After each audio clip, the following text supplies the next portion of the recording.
Muy bien. Hoy vamos a celebrar, o estamos celebrando, ya ha pasado hace un par de días, pero hoy obviamente toca que hablemos de ello. ¿De qué? ¿Qué celebramos el 31 de octubre los evangélicos? La Reforma Protestante, el día de la Reforma Protestante. Así que estamos celebrando el aniversario de la Reforma. Por si alguien no lo sabe todavía, has estado bajo una piedra, es broma, no me lo tomes en serio. Según la tradición, un monje agustino llamado, vamos a poner la diapositiva porfi, sale por ahí, Martín Lutero. ¿Quién sabe quién es Martín Lutero? Uno de los reformadores, ¿vale? No fue solo uno, pero probablemente sea el más sonado, si lo queremos llamar así. A ver si me sale la diapositiva, que quiero que veáis lo que hizo Martín Lutero en esta ilustración que he preparado para vosotros. Mientras va saliendo os lo cuento. Un monje agustino llamado Martín Lutero se levanta, va a la puerta de la iglesia del castillo de Wittenberg en Alemania y clava en la puerta 95 tesis. 95 tesis. Estas 95 tesis, que son así, las 95 tesis, no suena como muy potente, muy ribombante, ¿verdad? Algo como que tiene mucha importancia, con mucha épica, como dicen ahora los chavales. En realidad lo que eran no era una provocación para la iglesia de ese momento, sino una invitación a un debate académico. Es decir, me gustaría que habláramos de estas cosas que voy a señalar aquí. Es lo que hizo Martín Lutero. Martín Lutero, además, lo hizo porque él daba clases en la Universidad de Wittenberg. Y con este acto, con esto que está haciendo él aquí, Lutero está diciendo, quiero invitar a todos a que tengamos un debate académico que va a estar centrado sobre todo, aunque también otras cosas, pero sobre todo en las indulgencias. Las indulgencias. ¿Qué es esto de las indulgencias? Bueno, te lo explico. Las indulgencias, en pocas palabras, era una especie, vamos a llamarlo de impuesto teológico, ¿vale? Que eran una cantidad de dinero que tenía que pagar la gente un poco para poder estar en paz con Dios. Era como, de vez en cuando pago una indulgencia, que esto me hace las paces con Dios y así puedo tirar tranqui para adelante, ¿vale? Un poco, en palabras llanas, lo que la gente entendía y por qué la gente hacía esto de las indulgencias. Y esto además ocurre porque las indulgencias se vendían en la calle. Hay una famosa historia de un vendedor de indulgencias llamado Johann Tetzel, que él iba por los pueblos, iba por los pueblecitos e iba cantando una canción que decía algo así como que cada vez que una moneda sonaba ting, ting, dentro del cofre, se liberaba un alma del purgatorio. Así que, ¿qué es lo que ocurre? Porque esto ahora nos suena a lo mejor un poco gracioso o inverosímil, pero lo que tenemos que hacer es ponernos en la situación de aquel momento. No sé si has visto alguna vez una película ambientada en la época medieval, yo qué sé, sobre caballeros, princesas o cosas de esas, reyes y tal. Entonces, las comunidades en aquel momento eran muy cerradas. Además, no había los medios sanitarios que tenemos ahora, es decir, estaban plagados de enfermedades. ¿Vale? La mortandad era muy alta, ya no te digo cuando llegó la peste a Europa, ¿vale? La gente moría a miles, ¿recordáis la pandemia? Pues peor todavía. Había guerras, porque ahí venía un país y decía, declaro la guerra a este y te voy a invadir. Y no estaban las Naciones Unidas para intervenir, ¿vale? Esto pasaba todos los días. Así que imagínate vivir en ese momento e imagínate la sensación de liberación de que alguien te diga que es por una monedita se liberaba el alma que estaba atrapada de algún familiar y además se te perdonaban tus pecados. Lutero no tenía la más mínima idea de que el debate académico que le estaba proponiendo iba a tener unas consecuencias tremendas. Y que además se desatarían un montón de procesos no solo en la iglesia, sino en la sociedad. En la sociedad, que esto vamos a hablar ahora. Cambió los discursos teológicos, políticos y económicos también de Alemania y de otros países de Europa. Lo que hizo que las iglesias protestantes finalmente se convirtieran en un grupo completamente separado y autónomo de las iglesias que centraban sus creencias en torno a las enseñanzas de Roma. ¿Vale? Y hasta aquí llegamos nosotros, los evangélicos, que nos consideramos esos herederos de la Reforma Protestante. Y aunque es cierto que los herederos nos consideramos esos herederos, como estamos diciendo, de la Reforma Protestante, conocemos, yo creo que por encima, las ideas que se manejaron por los reformadores. Y que aquellos que a lo mejor nos suenan un poco esas ideas, se han convertido un poco en teoría. Un poco en, pues simplemente esto es así, esto es lo que creo, conceptos sobre quién es Dios, qué es el ser humano, y más o menos dentro de la tradición evangélica nos suenan un poco, ¿no? Nos suenan un poquito estas cosas de la Reforma Protestante. Pero, además de estos, de estos conceptos de la Reforma Protestante, yo creo que a todos nos suenan esencialmente los mismos. ¿Cuáles son? Las 5 solas, ¿vale? Las 5 solas son, seguro, que las que más recordamos todos de las ideas que sembró la Reforma. Las 5 solas generalmente suelen ser, o representan una especie de síntesis del aparato teológico de la Reforma Protestante, ¿vale? Esas ideas, además, han quedado marcadas a fuego en la mente de los creyentes evangélicos. Realmente amamos lo que representan esas 5 solas y lo que tienen que decir y enseñar. Pero el problema en esto que estamos diciendo es que generalmente, como estamos diciendo, esas 5 solas se quedan en un plano meramente dogmático, es decir, teórico, en algo que son como afirmaciones que, vale, sí, admitimos, estamos de acuerdo con que las cosas son así, son cosas que tenemos que creer como evangélicos, pero más allá de ese concepto intelectual, parece que realmente esas 5 solas no van más allá. Es decir, no terminan de aportar cosas a nuestra vida. Vosotros sabéis que yo como pastor tengo una visión de que las cosas que están aquí escritas en la palabra de Dios tienen que ser prácticas. Las tenemos que aplicar a nuestro día a día. Si no, solo se quedan en eso. En doctrina, en dogma, en teoría, en lo que como quieras llamarlo. Si no aplicamos a nuestras vidas lo que está aquí escrito y estas cosas de las que estamos hablando, realmente no sirve para nada.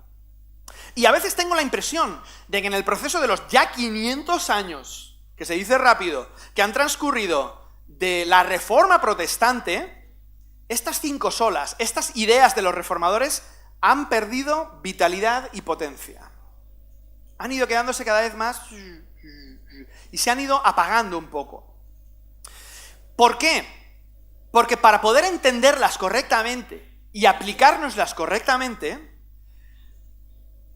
tenemos que entender el contexto de esas 5 solas, de esas ideas de la Reforma.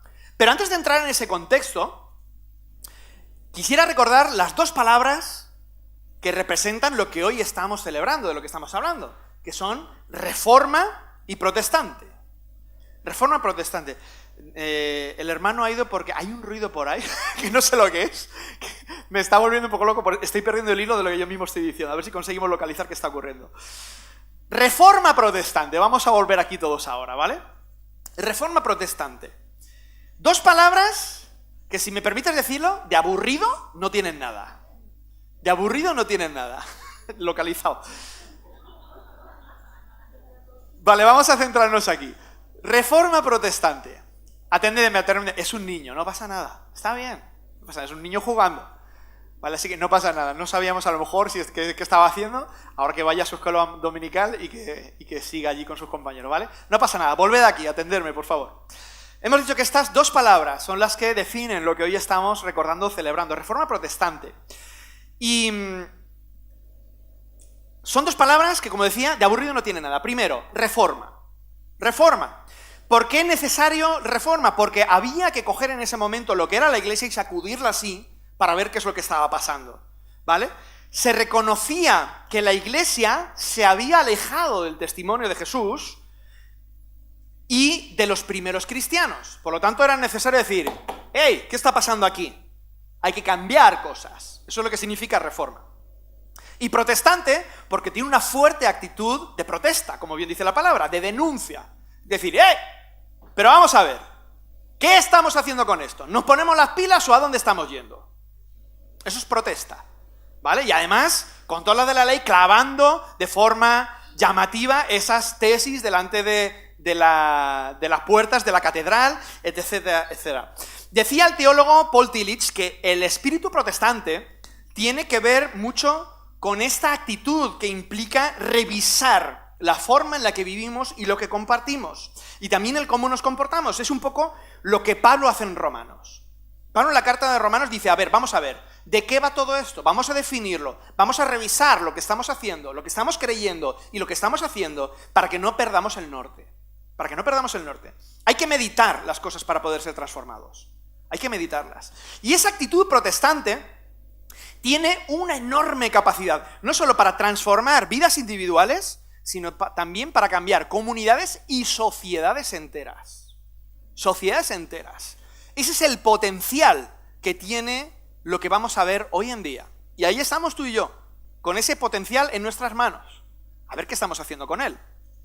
Lutero mismo dijo además una frase que tiene que ver con todo esto. Estamos hablando de poner las cosas en su contexto, ¿vale? ¿Me seguís? Lutero dijo, si se enciende, no sé por qué se ve súper oscuro, hay que hacer algo con ese cañón, ¿vale? Le voy a coger un tirachinas ¡pah! Y le voy a pegar porque para lo que está haciendo no me sirve.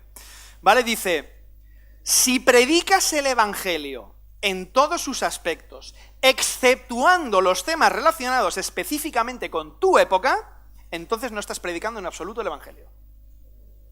¿Qué significa eso? Que el evangelio tiene que ser relevante para el momento que estás viviendo ahora.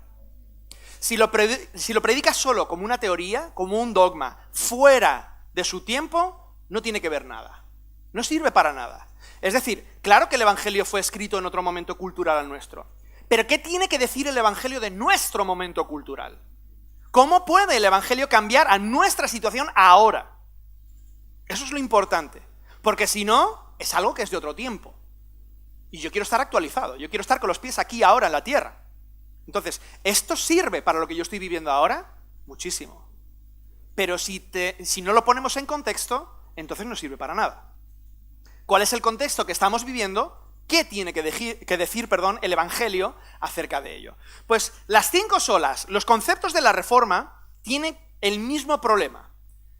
¿Podemos decirlas de memoria? ¿Os sabéis las 5 solas?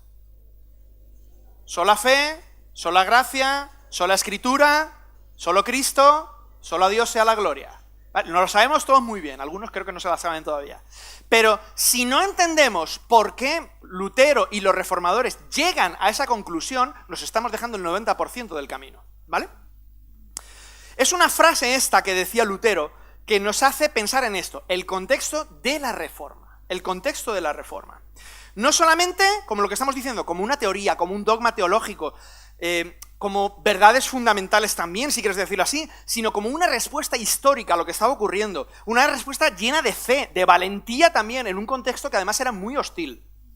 Estas ideas tuvieron la capacidad de dialogar con los problemas de su época, de ponerse en contacto también con la gente, vamos a hablar después de eso, y de acercar la gracia de Dios a aquellas personas que todavía la estaban viviendo de lejos.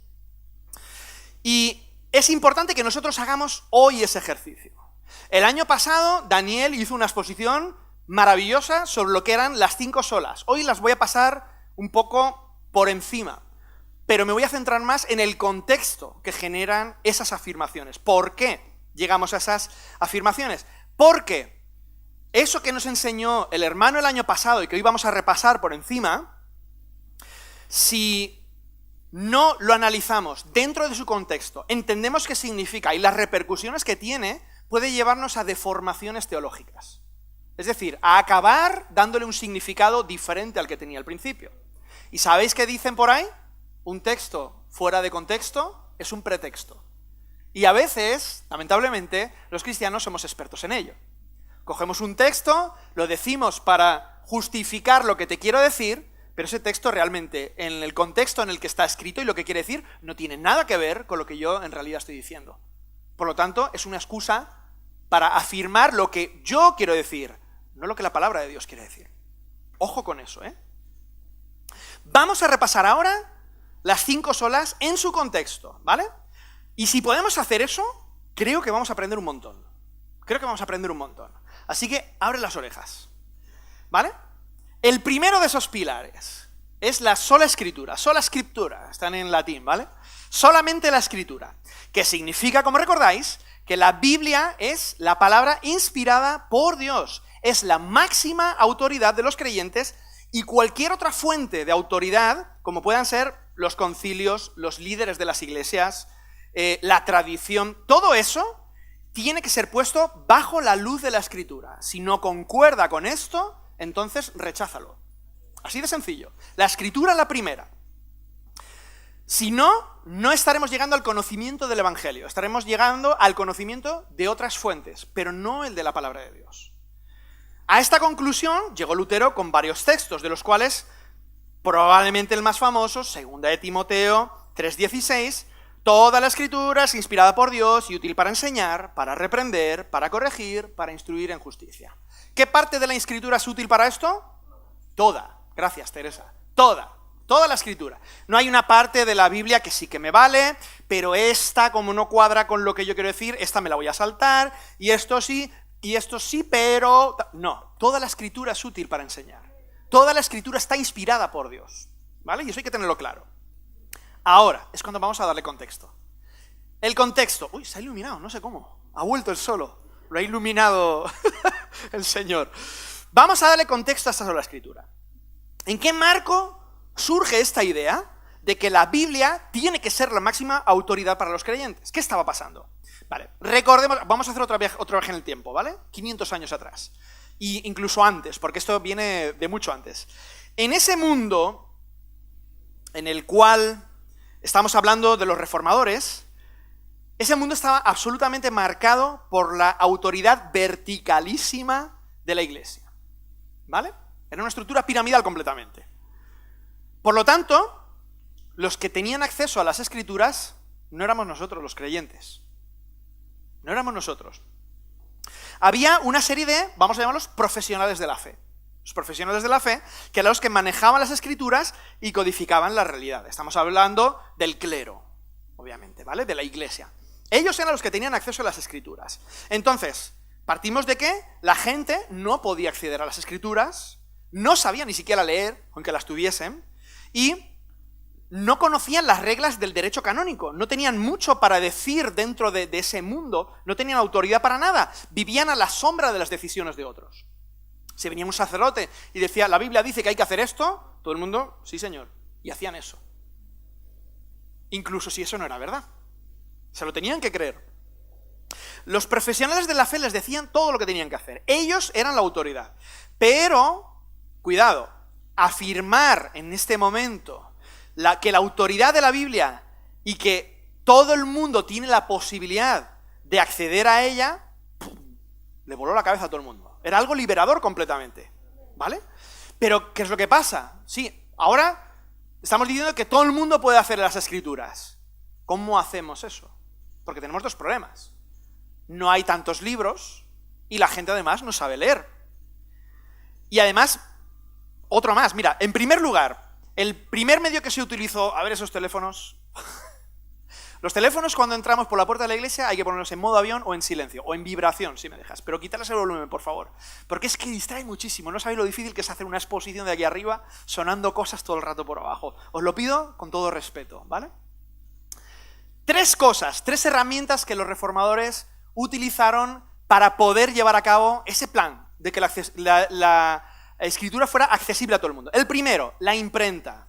Porque era necesario que las Biblias estuvieran en todas las iglesias, que todo el mundo pudiera acceder a una Biblia, que la gente la tuviera a su alcance. Hoy es muy fácil, vas a la Sociedad Bíblica y por 3 euros te compras una Biblia, o incluso menos, no sé, ¿vale? Es muy sencillo, pero en aquella época es que ni siquiera existía eso. En segundo lugar, las traducciones. Hasta ese momento, ¿cómo estaba escrita la Biblia? En latín, idioma que hacía, pues, otros 500 años tranquilamente que no se hablaba. Solo lo hablaban los profesionales de la fe, es decir, los sacerdotes. Entonces, si la gente tenía una Biblia en latín, estamos en las mismas. No entiendo nada de lo que está diciendo. La gente necesitaba la Biblia traducida a su propio idioma. Necesitaban, un idioma que pudieran reconocer. Y en tercer lugar, si tengo que leer y no sé, ¿qué necesito? Alfabetización. La gente no sabía leer. Voy a hacer Biblias para todos, Biblias en el idioma que puedas leer, pero ahora no sé leerla. La gente necesitaba alfabetización. Necesitaban poder leer por sí mismos. por sí mismos, entender lo que leían y vivir en coherencia con ello, ¿vale? No hacer las cosas porque alguien viene y me dice, esto es lo que tienes que hacer, ¿vale? Y esto además fue muy bonito porque Martín Lutero, por ejemplo, no solo tradujo la Biblia del griego al alemán, sino que componía canciones también. Él compuso muchos himnos de la iglesia y ¿sabéis cómo hacía él para poder elaborar un lenguaje adecuado para esa traducción y sobre todo para esos himnos? Él se iba a las tabernas, se iba a los bares. Se iba a los bares y lo que hacía era sentarse a escuchar a la gente. Sentarse a escuchar a la gente. Las expresiones coloquiales, el tipo de lenguaje que utilizaban. Escuchaba a la gente, escuchaba las canciones también para poder escribir y traducir canciones con un lenguaje y expresiones propias para el pueblo. Calvino, por ejemplo, otro de los reformadores, fundó en la ciudad de Ginebra, en Suiza, la primera escuela pública gratuita. Primera escuela pública gratuita, que esto para nosotros es muy normal. Escuela pública gratuita para todos. Pero en aquel momento ni eso existía. Lo hicieron los reformadores. ¿Por qué? Porque era necesario que todas las personas pudieran alfabetizarse para conocer las escrituras. Solo la escritura significó socializar el conocimiento. Que la gente pudiera acceder por sí misma a la fuente del saber. A las fuentes del saber. Y esto, claro, esto tiene una gran consecuencia. Y ya no solo dentro de la iglesia. Como estamos diciendo al principio, son cambios dentro de la sociedad. La historia posterior a este momento fue la que incentivó los estudios científicos, las tasas de alfabetización crecieron, hubo mucho mayor acceso a los libros y sobre todo produjo además una democratización de la cultura.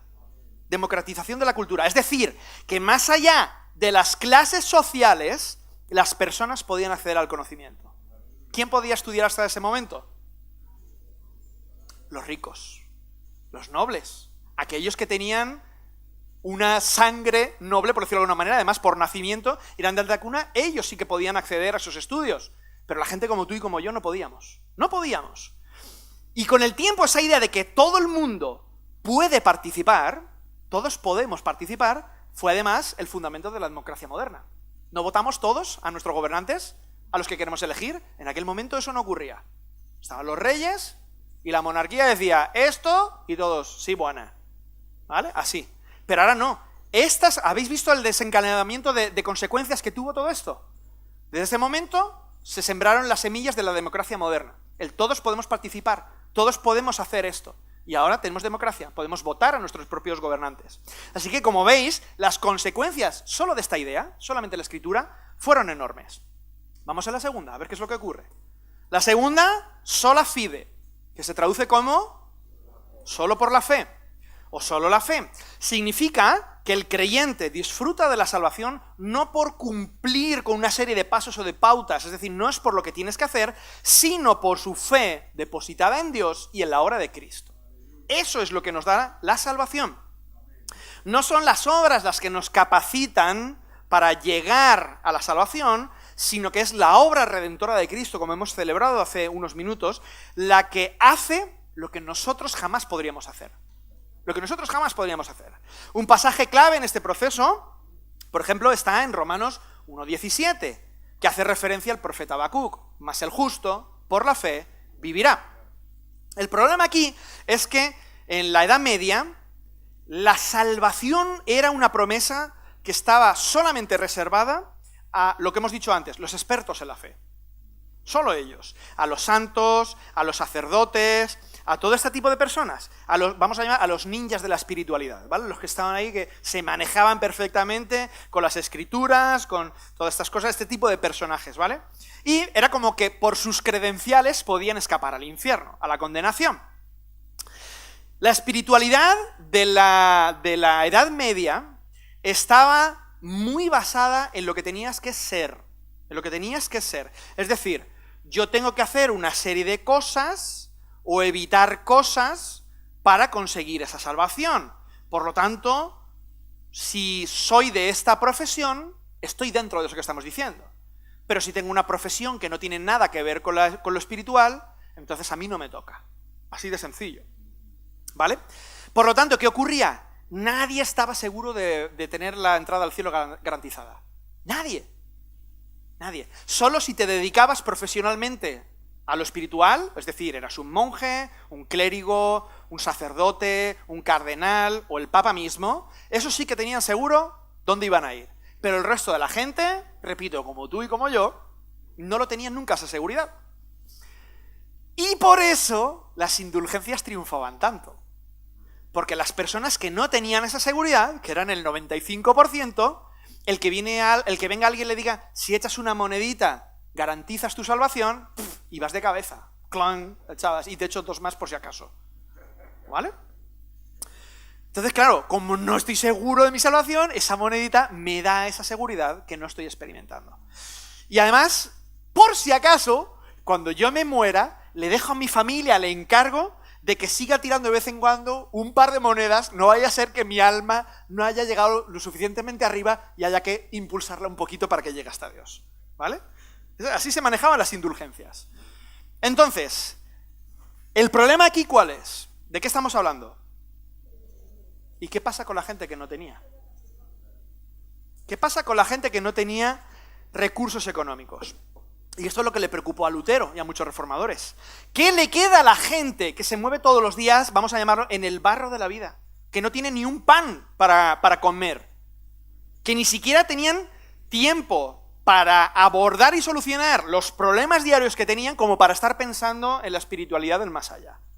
¿Qué hacemos con esas personas? Afirmar que es posible salvarnos por la fe en Cristo también fue una afirmación muy revolucionaria para ese momento. La salvación, por medio de la fe, nuevamente hace accesible esa salvación a cualquier persona. Ya no solo a unos privilegiados. De repente la gente le vuelve a estallar la cabeza y vuelven a entienden, mejor dicho, que solo si tienen fe, solo con tener fe, pueden agarrarse a la gracia de Jesús y ser salvos. Pueden agarrarse a esa gracia. Esto significa que ya no tengo que estar en un contexto laboral o de mi vida para poder ser. Es decir, ya no hago para ser, sino hago porque soy, que es distinto. ¿Vale? No hago cosas para convertirme en santo, sino porque soy santo por la gracia de Dios, vivo de cierta manera. Las obras entonces son la consecuencia de la fe, no el medio para alcanzar la salvación, ¿vale? Son la consecuencia natural. Y esto significa además que el concepto de salvación que los reformadores predicaban no tenía que ver encima solo con la vida eterna, es decir, con lo que va a ocurrir más allá, sino que ya empezaba aquí. Ya empezaba a transformarte aquí. La vida abundante empezaba aquí mismo. Tu vida aquí ya empezaba a verse afectada por esa fe depositada en la salvación en Dios. No tenías que esperar a estar allí delante del Todopoderoso para que disfrutaras de las ganancias de tu salvación. El principio de la sola fe animaba a la gente a vivir de una forma diferente, de una forma santa. No estaba rebajando lo sagrado a nivel profano, sino al revés, estaba levantando la vida, estaba elevando el nivel de calidad de vida a la gente. Entonces, si como decía la Reforma Protestante, cada creyente es un sacerdote, ¿vale? Porque tú y yo somos sacerdotes, eso significa también que cualquier lugar se podía convertir en un templo. Cualquier sitio era bueno para adorar a Dios. Ya no era necesario solo hacerlo dentro de las paredes de la iglesia, sino que tu casa podía ser un lugar de adoración, tu trabajo podía ser un lugar de adoración, allá donde estuvieras, como tú eras santo por la gracia de Dios, ese era un buen lugar para ser un adorador de Dios. Y eso hace que la fe, además, pusiera a todas las personas en igualdad de condiciones. Ya no hay estructura piramidal. Todos somos santos delante de Dios, por la gracia del sacrificio de Jesucristo. ¿Vale? ¿Entendéis ya la importancia que tiene esto? Vamos a ir más, que esto tiene más chicha. La tercera de ellas, sola gratia, o solo por la gracia, significa que la salvación es un regalo de Dios. Está muy relacionado con la que hemos visto ahora mismo, ¿vale? Es un regalo que recibimos de forma completamente inmerecida gracias a la obra de Jesucristo en la cruz. Sola gracia significa que todos somos pecadores, sin excepción. Y que por tanto estamos alejados de Dios, sí. Pero, sin embargo, en su misericordia y en su bondad, Dios da el primer paso. Dios da el primer paso de ese restablecimiento. Pasajes que hablan como esto, que inspiraron a los reformadores. Por ejemplo, tenemos Efesios 2, versículos 8 y 9. Porque por gracia sois salvos por medio de la fe. Y esto no procede de vosotros, sino que es un don, un regalo de Dios. No es el resultado de las obras, para que nadie se vanaglorie. ¿Vale? Es decir, para que nadie se crea que es muy buenecito, porque como lo hago así de bien, entonces yo me tengo ganado el cielo. No, no se trata de eso, querido hermano. No se trataba de eso, sino que es la gracia de Jesucristo la que nos da ese acceso al cielo. No son nuestros méritos. No hay uno mejor que otro. No hay nadie bueno. El contexto de esta es muy similar a la que hemos visto anteriormente. Hemos dicho antes que en ese momento era común comprar ¿el qué? Indulgencias, gracias. También era común, otra cosa, visitar reliquias. ¿Vale? Y se pagaba por verlas. Visitar reliquias.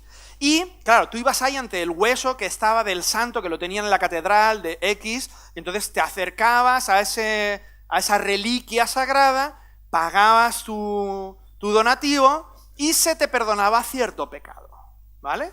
Y entonces ya tenías esa seguridad de la salvación. Eran prácticas de la época que en realidad lo que intentaban más bien era solventar los gastos administrativos de la iglesia y también de muchos chanchullos que se hacían por detrás también, ¿vale?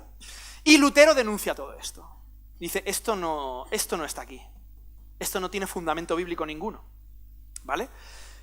Lo denuncia además no solo como un problema teológico, sino también como un problema económico. Se da cuenta de que al final eso se está haciendo con el motivo de y llenarnos los bolsillos, ¿vale? Y eso no está bien. Como hemos dicho antes, ¿qué pasaba con los que no podían hacer esto? ¿Qué pasaba con el que no podía dar ese dinero delante de una reliquia para experimentar esa salvación, esa gracia, como quieras llamarlo? Y él se fija, entonces, en la palabra de Dios, que la gracia divina no se puede comprar. No se puede comprar. Es un regalo de Dios. Es un don de Dios, como estaba diciendo el apóstol Pablo citando a Habacuc. Y eso trae a la gente el entendimiento de que lo que se recibe por gracia, por tanto, no tiene precio. Y por tanto, es gratuito. No se puede pagar por algo que es un regalo. Tu relación con Dios y la posibilidad de la salvación ya no dependía de tu posición social, política, económica o cultural. Ya no dependía de nada de eso. Estábamos todos, como hemos dicho, en igualdad de condiciones. Todos en el mismo punto de partida. Y todos jugamos en la misma liga. Este fue otro fundamento del desarrollo, ya no solo de la iglesia, sino de las sociedades modernas. La idea de que todas las personas estamos en igualdad de condiciones. Todos tenemos derecho a las mismas oportunidades. ¿Vale? Esto es fundamento además de los derechos humanos, que tanto nos gustan y que tanto recitamos hoy en día. ¿Por qué? Porque la gracia dignifica a las personas. Dignifica a las personas, es decir, nos da valor como individuos, ¿vale? Tampoco hacía falta que ser sacerdote, no hacía falta que tuvieras que ser un sacerdote para que tuvieras esa paz con Dios y para que sirvieras además a Dios. Cualquier área de la vida, y esto lo tenemos también muy aprendido ahora, cualquier área de la vida en la que trabajes ahora podía ser hecha para la gloria de Dios también. ¿Recordáis cuando dijimos que ser seguidor de Jesús significa que aquello, sea lo que hagas, hazlo como si fuera Jesús el que lo estuviera haciendo, porque con eso estamos dando gloria al Padre? Pues es exactamente esta idea, ¿vale? Por esa gratitud y generosidad que hemos mencionado, y por esa idea de servir a Dios en cualquier área en la que estuviéramos, ¿vale? Por esa conciencia de la sola gracia, muchos creyentes se inspiraron y fundaron un montón de hospitales, orfanatos, colegios, universidades, etcétera, etcétera, etcétera. Por la idea de que todos teníamos esa igualdad de oportunidades, y no solo unos pocos. Sociedad transformada, por un concepto, la gracia de Dios. La cuarta afirmación, solus Christus, o solo Cristo, significa que para el cristianismo no existen otros medios para alcanzar la salvación. Los cristianos creemos que fue a través de Jesús, y que es a través de Jesús, que Él fue completamente humano y completamente divino, que nosotros podemos tener un contacto directo y una relación con Dios, con el Padre. Solo Jesús pudo hacer eso. Muchos textos afirman esta verdad, entre los que está el famoso Juan 14:6. Yo soy el camino, la verdad y la vida, nadie viene al Padre sino por mí. palabras del mismo Jesús. Él mismo está afirmando que solo por él podemos tener acceso a Dios. Y esta idea surge porque en el medievo el Papa era el vicario de Dios, ¿vale? Es decir, ¿sabes lo que es un vicario? Pues es el vice. Está Dios y este sería el vicedios. Igual que el presidente el vicepresidente, ¿entendéis? ¿Vale? El Papa era el vicedios, es decir, era el pontífice. La palabra pontífice es una palabra en latín que significa constructor de puentes, el que pone puentes. Por lo tanto, el Papa como pontífice representa la idea de que él es el camino entre Dios y los hombres. ¿Quién es el camino entre Dios y los hombres? Jesucristo. Tenemos un error teológico grande. Si querías entrar en contacto con Dios, tenías que pasar por ese puente, que estaba representado por el Papa. Y el Papa era el que controlaba el peaje de quién podía pasar por el puente y quién no, ¿vale? Desde la cima de la estructura de la Iglesia de ese momento, los papas no solamente definían la doctrina y la práctica de la vida dentro de la Iglesia, sino que quitaban y ponían reyes, empezaban y terminaban guerras, intervenían en la economía mundial y mediaban en asuntos de política internacional, hasta definían los parámetros del arte. ¿Vale? Su palabra era ley, porque ellos eran el vice de Dios. ¿Vale?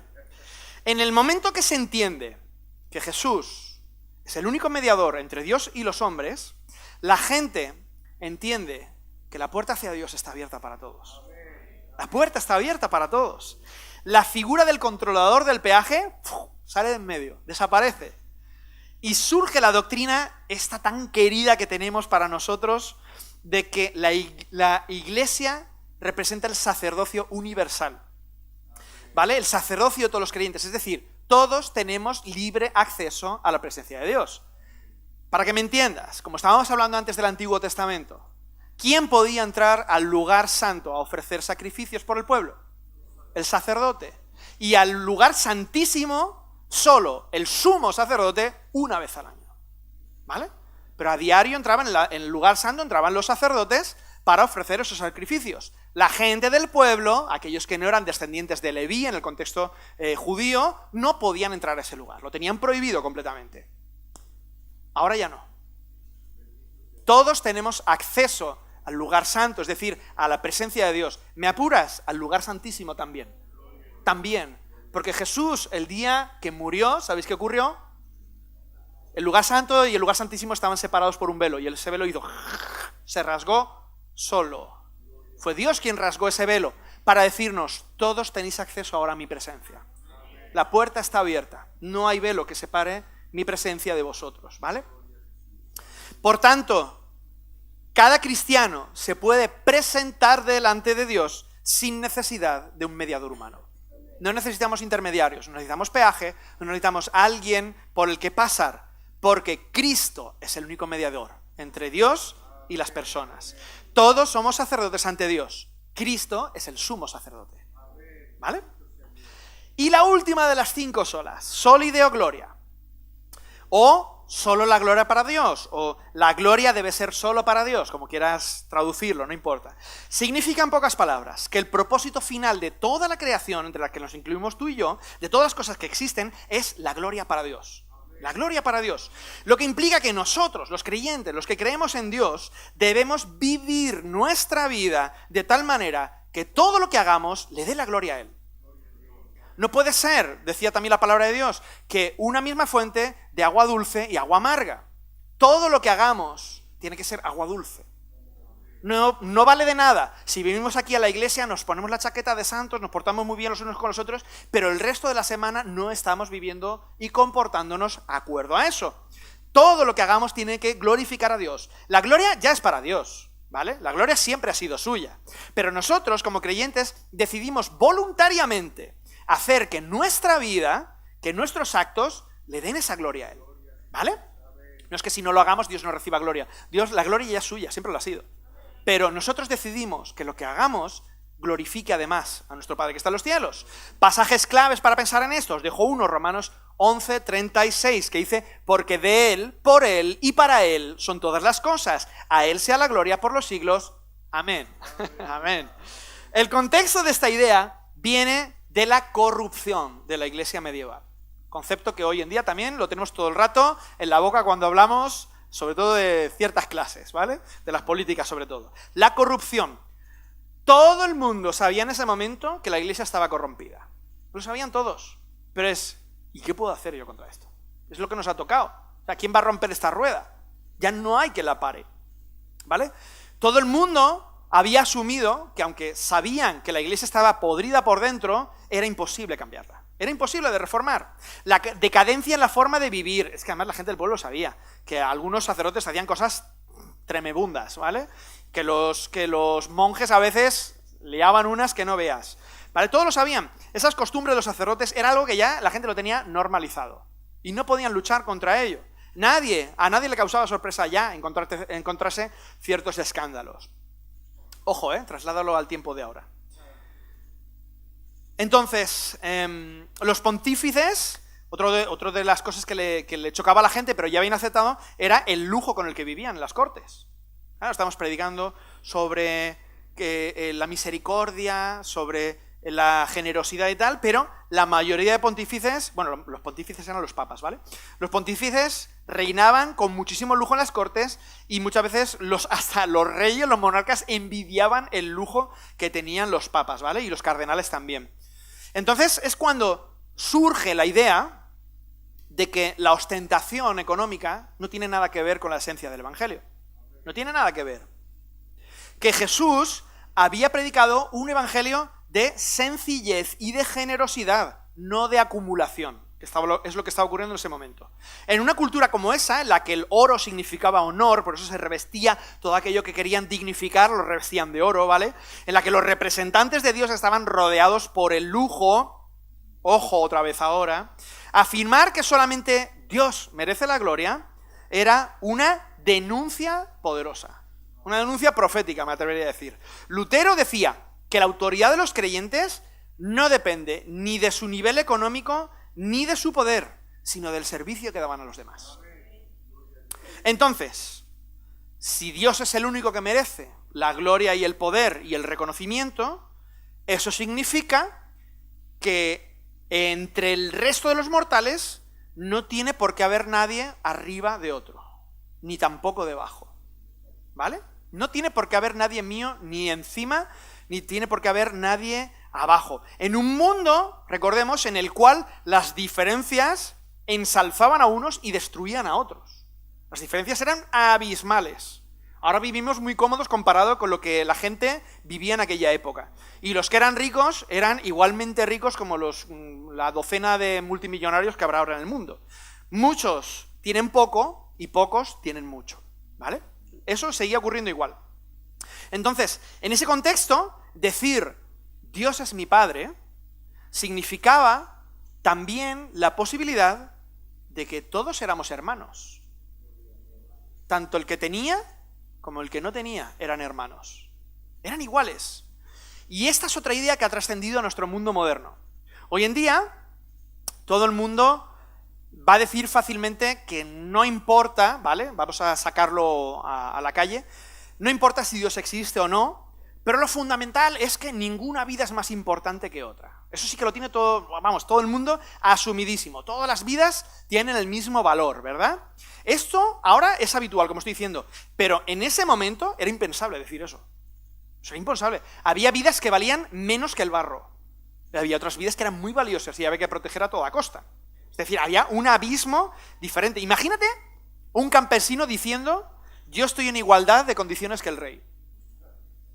¿Vale? Mi vida vale lo mismo que la del rey.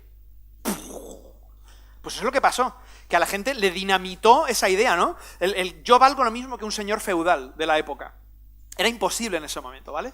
Pero un concepto como que solo Dios merece la gloria puso en marcha el movimiento de este tipo de reformas, ya no solo dentro de la iglesia, sino en la sociedad. Voy terminando. Perdonad si ha sido un poco largo, pero creo que había bastante miga y quería que lo entendierais todo. Quiero terminar con un sexto principio, que también muchas veces se agrega a estas 5 solas y que me gustaría que recuerdes. Dice: Ecclesia semper reformanda est, que significa la iglesia debe vivir en constante reforma, o la iglesia siempre se está reformando. Así como el movimiento de Jesús, en el momento en que nace, tuvo fuerza, tuvo vitalidad, hasta el punto de que la gente daba su vida por ese mensaje. Con el tiempo fue transformándose en un cristianismo vacío, en un cristianismo carente de significado, un cristianismo medieval que poco tenía que ver con el ejemplo de los cristianos del siglo I. Creo que nosotros también hemos perdido parte de la vitalidad, de la herencia de los reformadores protestantes.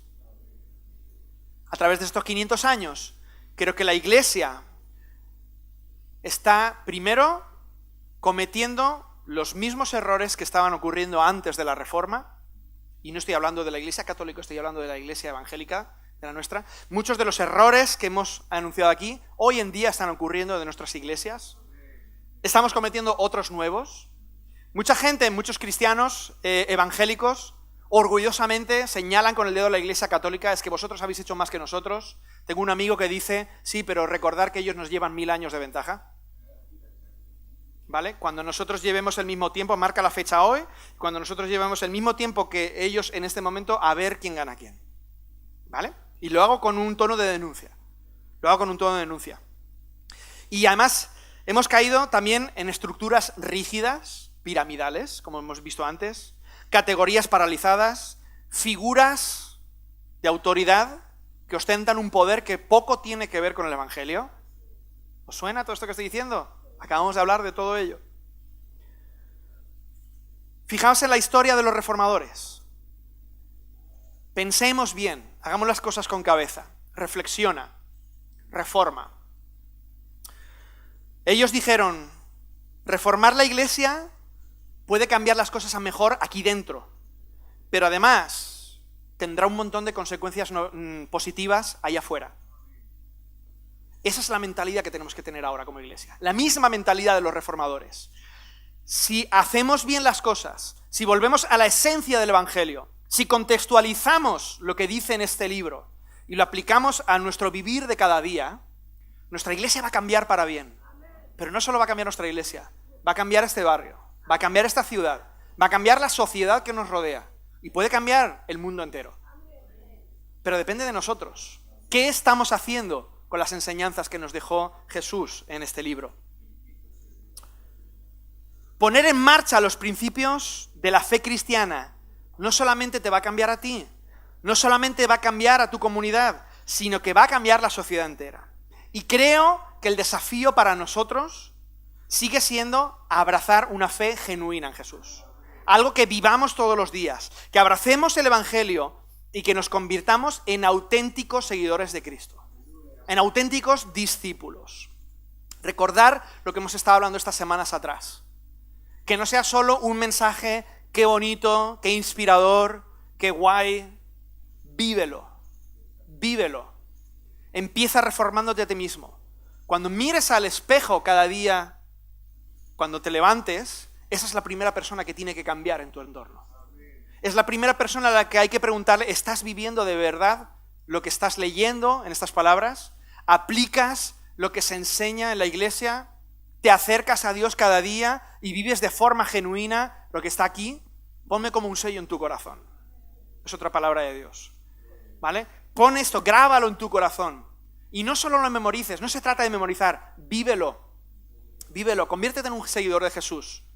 Aprende del Maestro para que seas como Él, haz las cosas como Él las hacía. Hemos visto que no se trata de lo que hacemos, sino realmente de la fe y de la gracia que llena nuestro corazón. Pero automáticamente empezaremos a hacer las cosas de otra manera. De eso se trata. ¿Quieres cambiar el mundo? Puedes hacerlo, pero empieza por ti mismo. Que la Iglesia siempre tenga, y nos incluyo los primeros, ese ojo reformador. Ese ojo reformador. Ese ojo que pueda identificar si estamos caminando de verdad de lo que enseña la palabra de Dios o estamos haciendo algo que no tiene nada que ver. Y aquello que no tenga nada que ver con las enseñanzas de Cristo, hay que desecharlo. Lo tenemos que echar fuera. ¿Vale? Así que ese es el mensaje que te quería dejar en la cabeza. No para que lo tomes como un tirón de orejas o como algo triste, sino para que entiendas y practiques el potencial que tiene ese mensaje. ¿Vale? Así que recíbelo con gozo y medítalo también. Piensa en el potencial que tiene el que vivamos de verdad de verdad las enseñanzas de Jesús y que las pongamos en práctica, ¿vale? Quédate con eso, que el Señor te bendiga.